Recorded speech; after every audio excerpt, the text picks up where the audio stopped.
આપણી YouTube channel સ્કેફિનિટી એજ્યુકેરમાં આપનું સ્વાગત છે। જ્ઞાન સહાયક ભરતી 2024 જે અંતર્ગત પ્રોવિઝનલ મેરિટ લિસ્ટ જાહેર થયા બાદ જ્ઞાન સહાયક જે માધ્યમિક અને ઉચ્ચતર માધ્યમિક શાળાઓમાં શાળા પસંદગી માટેની સૂચનાઓનું અહીંયા જાહેર થઈ ગઈ છે, તો એના વિશે આજનો વિડીયો છે। તો શાળા પસંદગી કઈ રીતે કરશો અને શાળા પસંદગી કરતી વખતે તમારે કઈ બાબતો ધ્યાનમાં લેવાની છે એ બાબતે આ વિડીયો લઈને આવ્યા છીએ।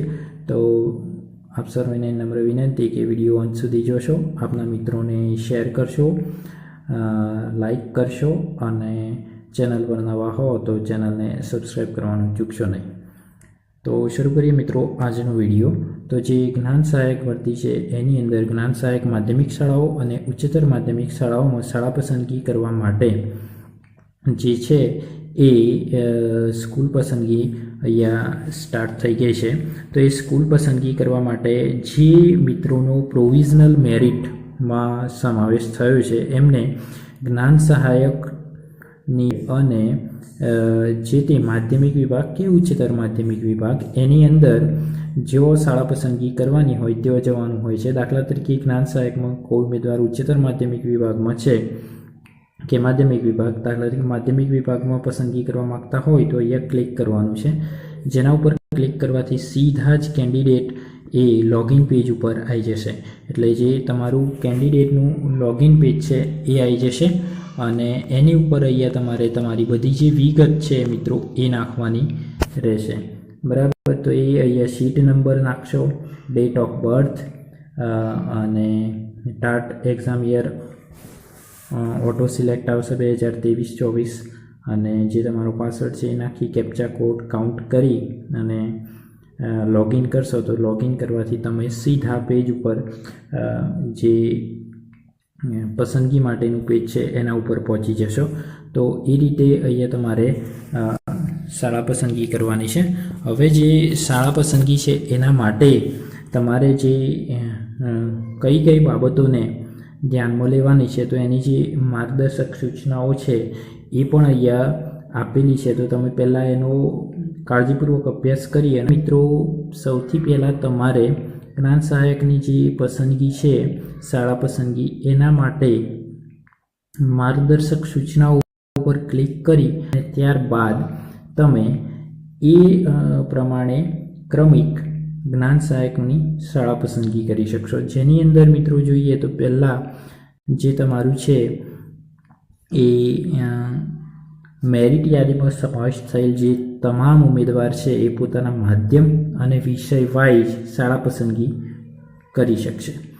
જ્ઞાન સહાયકમાં જે માધ્યમિક હોય કે ઉચ્ચતર માધ્યમિક એના ભરતી પોર્ટલ ઉપર આગળ આપણે વિડીયોમાં ચર્ચા કરી છે એ પ્રમાણે જે મિત્રો છે માધ્યમ વાઇઝ વિષય વાઇઝ જે કોઈ પણ શાળાઓમાં ખાલી જગ્યાઓ છે એ મૂકેલી છે, એમાં જે યાદી મૂકેલી છે એ યાદીનો તમારે અભ્યાસ કરી અને પછી તમારે કઈ સ્કૂલ સિલેક્શન કરવી છે એ તમારે નક્કી કરી અને એનો ચોઇસ ફિલિંગ ક્રમ આપવાનો હોય છે। આજે જ્ઞાન સહાયક માધ્યમિક કે ઉચ્ચતર માધ્યમિક છે એના પોર્ટલના ડેશબોર્ડ ઉપર તેઓ તમે લોગિન કરશો એટલે તમારી વિગત નાખશો, ટાટ નંબર ને બધું, એટલે તેઓ આ પ્રકારનું ડેશબોર્ડ આવશે। એ ડેશબોર્ડ ઉપર અહીંયા સ્કૂલ સિલેક્શન કરીને ઓપ્શન આવશે, એના ઉપર ક્લિક કરવાનું છે। તો એના ઉપર જ્યારે તમે મિત્રો ક્લિક કરશો તો ઉમેદવારને જિલ્લાવાર અને તાલુકાવાર શાળાઓની યાદી પસંદ કરી શકશે અને એમાં તમારે પ્રાયોરિટી ક્રમ આપવાનો છે 1, 2, 3। એટલે સૌથી પહેલાં તમે કઈ પસંદ કરવા માગો છો, ત્યાર પછી કઈ પસંદ કરવા માગો છો, એ રીતે તમારે અગ્રિમતા ક્રમ આપવાનો રહેશે। ત્યારબાદ એને યાદીને શાળા પસંદ કર્યા બાદ પ્રાયોરિટી ક્રમ આપી અને સેવ કરવાનું છે। એ થયા પછી પોર્ટલ પરથી ઉમેદવાર જિલ્લાવાર અને તાલુકાવાર શાળાઓની યાદીમાંથી શાળા પસંદ કર્યા બાદ વ્યૂ સ્કૂલ સિલેક્શન જે છે વ્યૂ સ્કૂલ સિલેક્શન પર ક્લિક કરી એમણે એટલે કે તમે જે પસંદ કરી હશે શાળા એની યાદી જોઈ શકશો, બરાબર। તેમજ પસંદ કરેલ શાળાઓમાં અગ્રિમતા ક્રમમાં ફેરફાર કરી શકશો।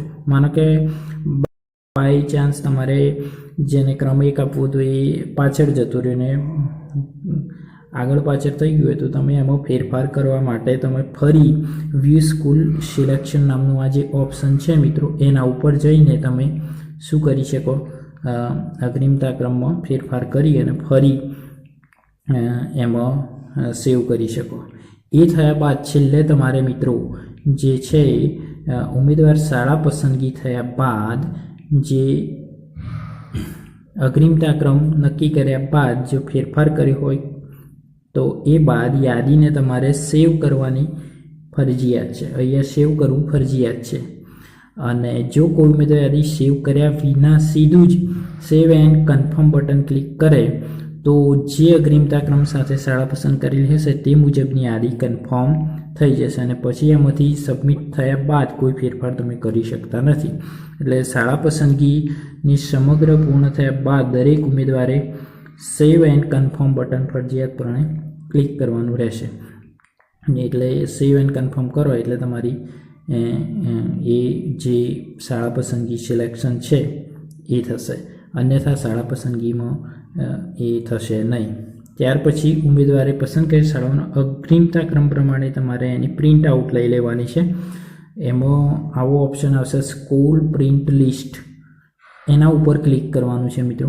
અને એના ઉપર ક્લિક કરો એટલે સીધું તમે જે 1 2 3 4 એ પ્રમાણે તમારા જે અગ્રિમતા ક્રમ આપ્યો છે નંબર પ્રમાણે એ સ્કૂલ લિસ્ટ અહીંયા આવી જશે, એની પ્રિન્ટ આઉટ તમારે લઈ લેવાની છે. આ રીતે દરેક ઉમેદવારે શાળા પસંદગી કર્યા બાદ અગ્રિમતા ક્રમ નક્કી કર્યા બાદ કન્ફર્મેશન કરવાનું રહેશે. એના પર બાંયધરી પર ટીક કરી ફરજિયાતપણે કન્ફર્મ કરવાનું રહેશે. જે ઉમેદવારની યાદી કન્ફર્મ થયેલી નહીં હોય તેમની અરજી અહીંયા ધ્યાને લેવામાં આવશે નહીં.